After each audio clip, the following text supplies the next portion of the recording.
जरूरी नहीं रोशनी चिराग से ही हो, शिक्षा से भी घर रोशन होते हैं। नमस्कार दोस्तों, प्रॉपर स्ट्रैक में आप लोगों का स्वागत। हम आप लोगों को पृथ्वी की भूगर्भिक संरचना के बारे में पढ़ाए थे।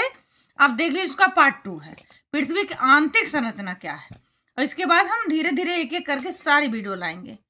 ज्योग्राफी संबंधित या हिस्ट्री संबंधित जिससे भी होगा, एक एक करके सीक्वेंस से सारी वीडियो लाएंगे। अभी तो आप लोग ज्योग्राफी पढ़ लीजिए।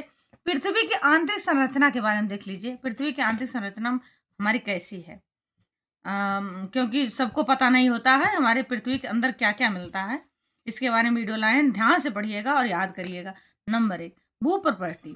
ये पृथ्वी की सबसे बाहरी परत होती है। जो भू प्रॉपर्टी होती है, ये हमारे पृथ्वी की सबसे बाहरी परत होती है। दूसरे नंबर पे आती है मेंटल। मेंटल क्या होती है, अब ध्यान से पढ़िएगा आप लोग। बीच की परत को मेंटल कहा जाता है। जो हमारे पृथ्वी के बीच की परत होती है उसे मेंटल कहते हैं। जो ऊपरी परत तथा निचली परत के बीच में होती है।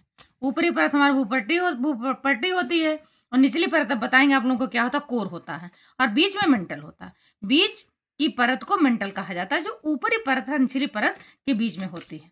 अब तीसरे नंबर पर कोर आता है, सबसे लास्ट में कोर आता है। कोर में हमारे देख लीजिए क्या होता है, केंद्रीय हिस्सा जो अत्यधिक घनत्व वाला होता है। कोर जो हमारा होता है बहुत घनत्व वाला होता है। आगे हम आप लोग को समझाएंगे धीरे धीरे करके। उसे कोर कहते हैं।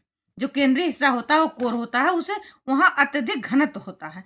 इसमें भारी धातुएं होती हैं, ध्यान रखिएगा, लोहा और निकिल जैसे धातुएं होती हैं। इसमें भारी भारी धातुएं मिलती हैं पृथ्वी के कोर में। भूवैज्ञानिक समय और पैमाना देख लीजिए पृथ्वी का।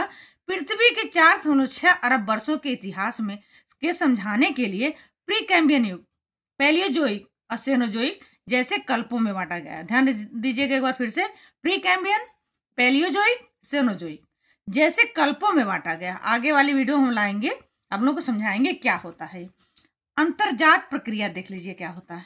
पृथ्वी के अंदर से निकलने वाली जो ऊर्जा होती है, जो हमारे पृथ्वी के अंदर से ऊर्जा निकलती है, जैसे ज्वालामुखी जो भू आकृतियों के ऊपर उठाती है। ज्वालामुखी होती है जो भू आकृतियां होती है उन्हें ऊपर उठाती है।